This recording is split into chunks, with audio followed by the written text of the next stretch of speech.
El Señor esté con ustedes. Lectura del Santo Evangelio según San Marcos.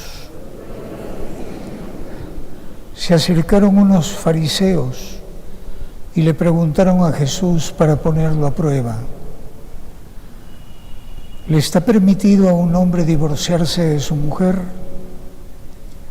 Él les replicó: ¿qué les mandó Moisés? Ellos contestaron: Moisés permitió escribir un acta de divorcio y repudiarla. Jesús les dijo: Moisés escribió este precepto porque ustedes son tercos. Desde el primer libro de la Biblia, la relación entre el hombre y la mujer aparece bien situada en la relación de encuentro, de compañía, de ayuda mutua, de igualdad. No está bien que el hombre ande solo. Voy a hacerle a alguien como él para que lo ayude. Por lo tanto, no cabe pensar en una subordinación de un sexo a otro, ni caben pretensiones de poder.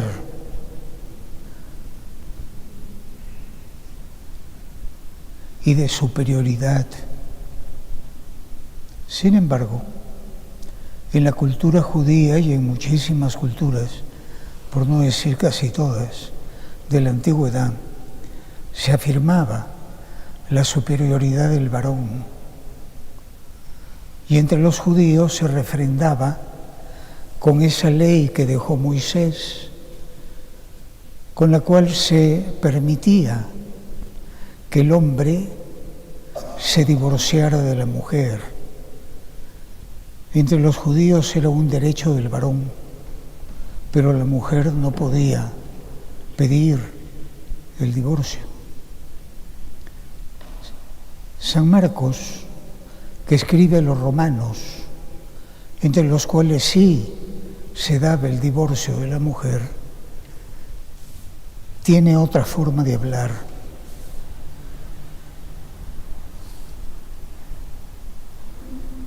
Basados pues en esto, en esta tradición, los fariseos ponen a prueba a Jesús para ver lo que piensa, si está a favor de la superioridad del varón, si acepta el divorcio. Jesús responde en primer lugar haciendo ver que Moisés permitió el divorcio no como algo que Dios hubiese pensado desde el comienzo, por así decir, sino que les concedió que se divorciaran por la dureza de su corazón, que les impedía comprender en profundidad los planes de Dios y los llevaba a la actitud parcial, legalista, de limitarse estrictamente a lo que la ley permite, sin aspirar a los ideales más altos del amor, de la entrega, del servicio. Y basándose en el Génesis, Jesús hace ver que la norma del divorcio fue dada por Moisés como un añadido posterior a la ley y que no concuerda con el plan original que tuvo el Creador, sino que responde a conveniencias humanas más egoístas. Jesús, pues, aparece a la vez como el garante de la estabilidad de la pareja y el defensor de la igualdad del hombre y la mujer, forman una sola carne por el matrimonio, lo cual quiere decir en el lenguaje hebreo, dado que la carne es todo el ser humano, la persona, en su realidad visible y sensible, forman un solo ser, una unidad personal. Por eso, ninguna autoridad los puede separar. Y eso fue lo establecido por Dios. Por eso dejará el hombre a su padre y a su madre, y se unirá a su mujer, y los dos serán uno solo. La respuesta de Jesús mira pues a la comunidad de los que le siguen, de los judíos de entonces, y también a los que le siguen hoy, ahora. La frase que pone es durísima. Quien se separa de su esposa o quien se separa de su esposo y se casa con otra persona, comete adulterio contra su esposa o su esposo. Esta frase, como aquella otra tan dura también, qué difícil es que un rico entre en el reino de Dios, escandalizó, chocó a los discípulos, que comenzaron a murmurar entre sí, inquietos, y no pararon hasta volverle a preguntar a Jesús. Hablando de las riquezas por las que uno se puede condenar, dijeron que quién va a poder con eso. Y Jesús les respondió que lo que no es posible a los hombres es posible a Dios. Lo mismo aquí. Le dicen, entonces si las cosas son así, mejor no casarse. Y Jesús les responde, no todos pueden con eso. O sea, no todos pueden mantener un matrimonio único e indisoluble. No todos pueden con eso, sino solo aquellos a quienes Dios se lo concede. Por eso digo yo siempre a las parejas que se preparan, no crean que el mantenerse unidos, la fidelidad hasta la muerte, la unión indisoluble, es una cuestión de poder, de voluntad de poder, de señorío sobre uno mismo y sobre las circunstancias, de capacidad psicológica. Cuidado, es gracia. Eso lo hace Dios en ti y en tu esposo o tu esposa. Por lo tanto, es algo que ustedes tienen que pedir, y pedir insistentemente, aunque crean que el matrimonio que tienen es perfecto, o aunque no hayan pasado todavía, quién sabe, por pruebas y dificultades. Pidan la fidelidad, pidan el mantenerse unidos, pidan que no se les vaya el corazón por otra persona o los ojos. Pueden con eso aquellos a quienes Dios se lo concede. Aquellos discípulos y los de hoy deben entender que el Señor nunca los va a abandonar y que lo que resulte imposible a la gente e incluso a ellos mismos en determinadas circunstancias puede ser factible si se cuenta con la ayuda de Dios. Esto supuesto, indudablemente que el matrimonio puede naufragar.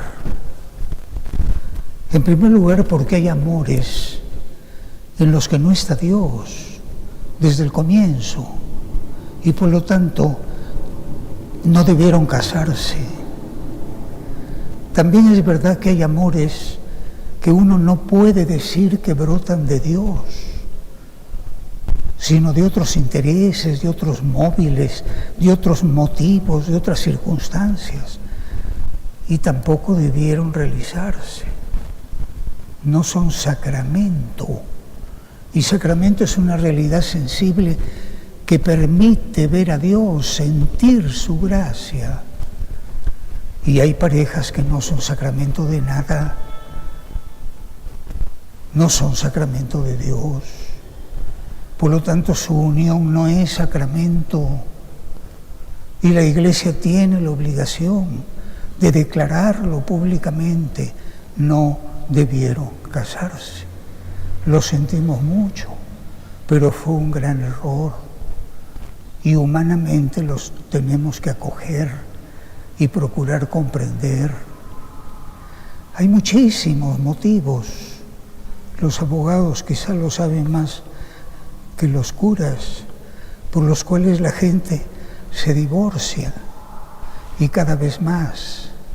Incomprensiones profundas, muchas veces casi insolubles, infidelidades. ¿Por qué es pecado mortal el adulterio? Porque mortal en ese sentido es que mata, y mata el amor.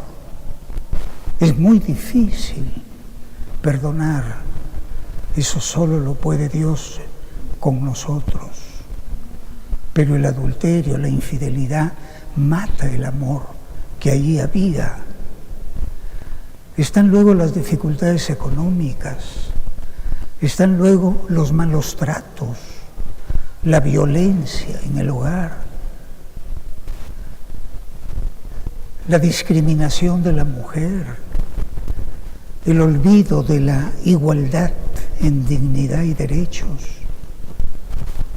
la sexualidad mal llevada, en fin, son muchos y tantos que ahora,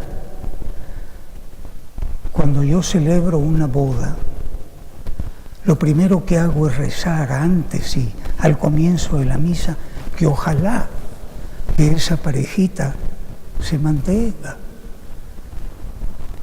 No lo van a creer. 80%, 8 de cada 10 se divorcian. Y eso no me lo he inventado, ni lo he leído en ningún manual y estadístico. Esto me lo dijo el padre Carlos Vigil, que fue un gran presidente del Tribunal Eclesiástico de Lima. Cuando yo doy las charlas prematrimoniales, pienso que mi charla ha tenido efecto si algunas parejas, después de ella, se miran y agarrados de la mano se ponen en la actitud de mayor franqueza ante sí mismos y ante Dios y dicen: mejor no nos casemos. Maduren, edúquense o elijan otra pareja. Hay que ser muy comprensivos con el error, que siempre es humano, y también con la incapacidad de muchas personas que son hermanos o hermanas míos y no han sido capaces. Siguiendo el ejemplo de Jesús, que era muy claro en los principios y valores, pero sumamente comprensivo ante los fracasos humanos. Uno tiene que mostrar siempre compasión, dar ánimos. La Iglesia está para sanar, no para enfermar más. Ya están enfermos, cuando vienen a ti porque se van a separar o ya se separaron. El divorcio no cambia a las personas. El divorcio ni siquiera resuelve el conflicto y mucho menos consuela el dolor. A esos hombres y mujeres que vienen a mí, hermanos y hermanas, que por la humana flaqueza y por su falibilidad fracasaron en su matrimonio, yo tengo el deber moral de acogerlo. De lo contrario, no muestro misericordia. Y si un sacerdote no muestra misericordia, ¿a quién refleja? ¿Qué haría Jesús en su lugar? ¿Lo contrario? Lo prioritario es siempre curar heridas. Y las de un divorcio son profundísimas. Esto supuesto, aunque esto sea verdad, y sean tan frecuentes como he dicho, los fracasos, con la misma fuerza y gravedad, porque ustedes se lo merecen, y porque la Iglesia no les puede bajar la altura del salto que ustedes pueden dar espiritualmente. Tengo que decir, ¿verdad?, que no podemos concluir, mejor es no casarse, o que se sigan casando hasta ver qué pasa. Uno no se casa hasta ver qué pasa. Uno no puede quedar a la deriva o simplemente a la fuerza de los vientos. Uno tiene que ser dueño de su propio destino, si no, ¿dónde está la libertad? Por eso no podemos aceptar como normal que 8 de cada 10 no van a continuar unidos, aunque sean 8 de 10. No podemos aceptar la mentalidad divorcista de la madre o del padre que le dicen a la hija, cásate pues y ya veremos qué pasa. O cásate hasta que seas feliz. Como ya no eres feliz, hijita, vete, cámbiate. Con esa mentalidad no se debe acercar a celebrar el sacramento, porque será inválido. Pero muchos, lamentablemente, se casan con la idea de vivir juntos mientras nos vaya bien. Y si te va bien, muy bien. Y si te va mal. O sea que cuando no te va bien, ¿qué? Todo cambia. Hasta que uno sea feliz. ¿Y qué? ¿Es posible la felicidad continua a lo largo de la vida? ¿Dónde? ¿En qué pareja? ¿En qué hogar? No hay algo de infidelidad, de infelicidad, de descontento, de dolor. Y se supera con la fuerza misma del amor, que todo lo puede. Ese es el amor que la Iglesia está obligada a proclamar como el ideal para todos y la gracia que Dios da. El amor es comprensivo, el amor es servicial, no tiene envidia, sabe soportar ofensas, perdona. El amor no pasa nunca, se rehace continuamente. Desde el punto de vista humano, y no solamente desde el punto de vista religioso, no podemos considerar como lo normal un amor transitorio, un amor sin hondura, que deja siempre abierta la puerta o el postigo posterior para salir corriendo y buscarse otra pareja.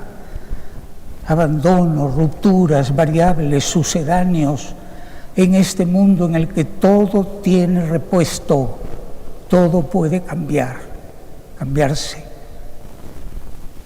En el fondo de esta actitud hay pesimismo y hay amargura, porque se cree en la incapacidad de la persona para rehacerse, para perdonar, para volver a comenzar.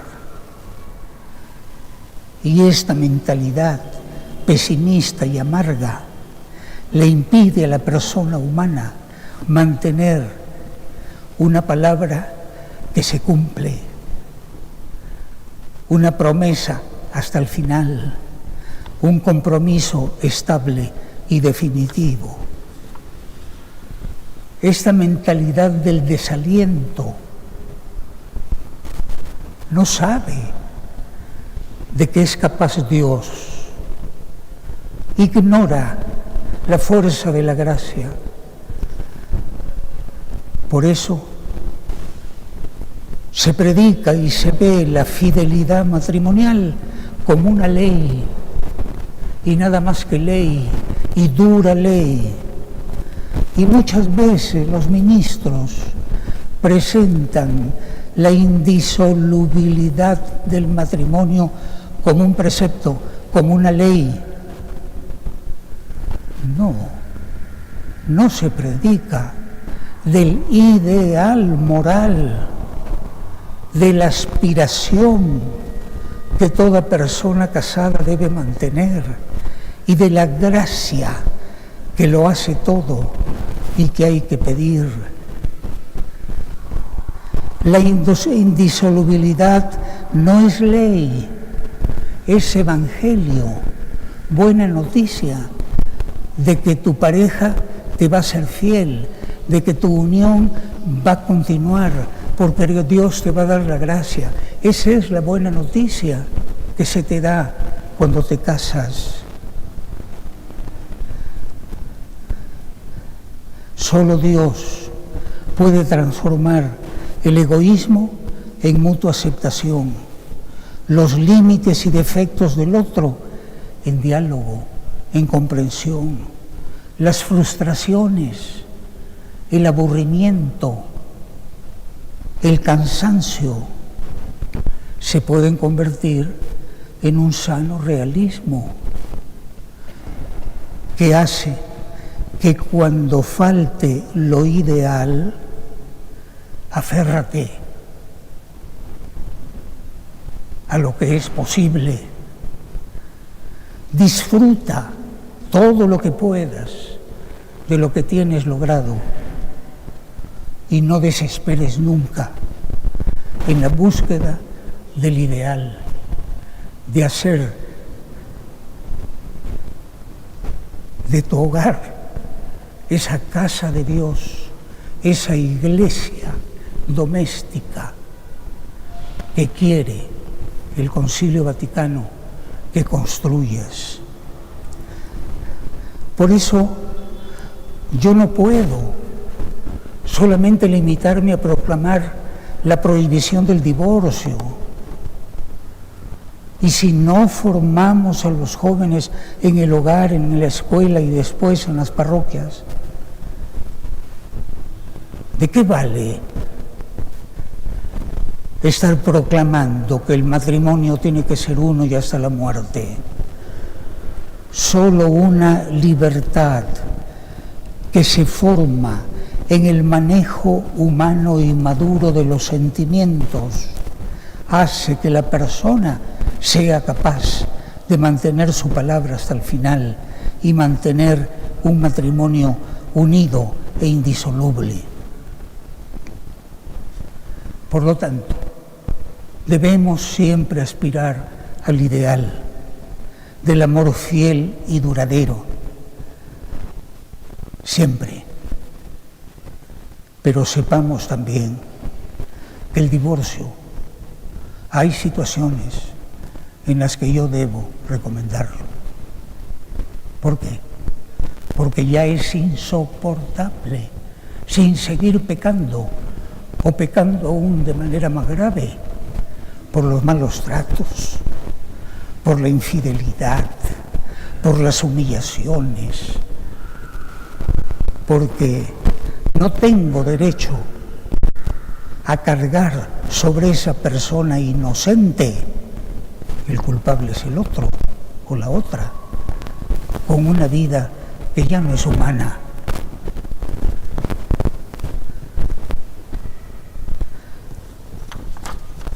Como dicen los discípulos, explícanos, Señor, lo que acabas de decir, y dinos una y otra vez: lo que es imposible para los hombres es posible para Dios.